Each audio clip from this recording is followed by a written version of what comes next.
উচ্চ রক্তচাপ হাইপারটেনশন বা হাই প্রেশারকে বর্তমানে পৃথিবীতে একটি নীরব মহামারী হিসেবে ধরা হয়। পৃথিবীর প্রতি 3 জন ব্যক্তির মধ্যে একজন এই সমস্যায় আক্রান্ত। মানুষের রক্তচাপ বা প্রেশারকে আমরা দুটি সংখ্যায় প্রকাশ করে থাকি। একটি হচ্ছে বড় সংখ্যা, যেটাকে আমরা বলে থাকি সিস্টোলিক প্রেশার, এবং একটি হচ্ছে ছোট সংখ্যা, যেটাকে আমরা বলে থাকি ডায়াস্টোলিক প্রেশার। এই দুটি সংখ্যার উপর ভিত্তি করে মানুষের রক্তচাপকে কয়েকটা ভাগে ভাগ করা হয়ে থাকে। উপরের মানটা, যেটাকে আমরা সিস্টোলিক প্রেশার বলে থাকি, সেটার মান যদি 120 বা তার নিচে থাকে, এবং নিচের মানটা, যেটাকে আমরা ডায়াস্টোলিক বলে থাকি, সেটার মান যদি 80 বা তার নিচে হয়, তখন আমরা তাকে বলি নর্মাল ব্লাড প্রেশার। এরপর আসছে এলিভেটেড, যখন উপরের মানটা 120 থেকে 129 পর্যন্ত পৌঁছায় এবং নিচের মানটা 80 কিংবা তার চেয়ে কম থাকে, তখন আমরা তাকে বলি এলিভেটেড ব্লাড প্রেশার। এরপর চলে আসে টাইপ 1 হাইপারটেনশন, যখন উপরের মানটা 130 থেকে 139 এবং নিচের মানটা 89-তে পৌঁছায়, তখন আমরা তাকে বলি টাইপ 1 হাইপারটেনশন। এরপর উপরের মানটা যখন 140-এর উপরে এবং নিচের মানটা 90-এর উপরে পৌঁছায়, তখন আমরা তাকে বলি টাইপ 2 হাইপারটেনশন। যখন উপরের মানটা অর্থাৎ সিস্টোলিক ব্লাড প্রেশারের মান 180-এর বেশি এবং নিচের মান অর্থাৎ ডায়াস্টোলিক ব্লাড প্রেশারের মান 120-এর চেয়ে বেশি হয়, তখন আমরা তাকে বলি টাইপ 3 হাইপারটেনশন বা হাইপারটেনসিভ ক্রাইসিস। যখন একজন ব্যক্তির ব্লাড প্রেশার নর্মাল বা এলিভেটেড অর্থাৎ 120 থেকে 140 এবং 80 থেকে 90 থাকে, তখন খুব একটা সমস্যা হয় না।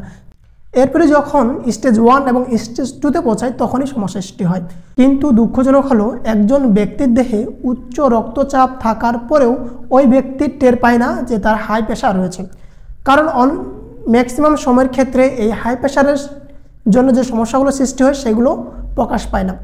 হঠাৎ করে উচ্চ রক্তচাপ সৃষ্টি হলে ওই ব্যক্তির দেহে অনেকগুলো লক্ষণ প্রকাশ পায়, যেমন মাথা ব্যথা, ঘাম হওয়া, চোখে কম দেখা বা ঝাপসা দেখা, কথা বলতে অসুবিধা হওয়া, নাক দিয়ে রক্ত পড়া, গলার ঘাড় শক্ত হয়ে যাওয়া, বুক ধড়ফড় করা এবং শ্বাসকষ্ট সৃষ্টি হওয়া।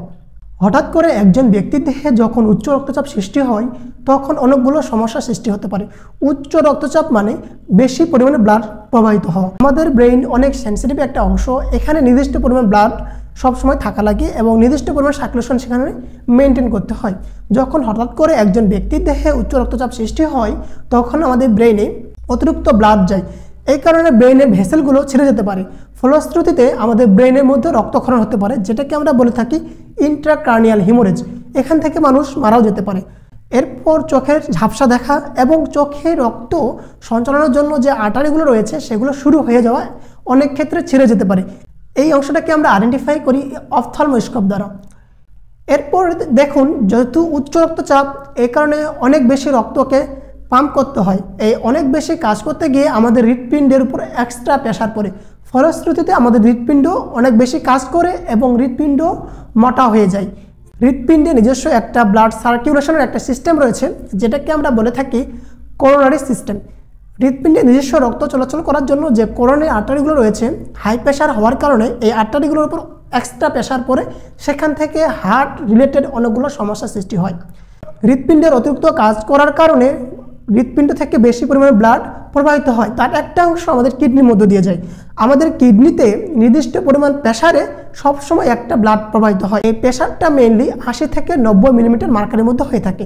যখন উচ্চ রক্তচাপ হয় বা হঠাৎ করে রক্তচাপ বেড়ে যায়, তখন কিডনির উপরে অতিরিক্ত প্রেশার পড়ে।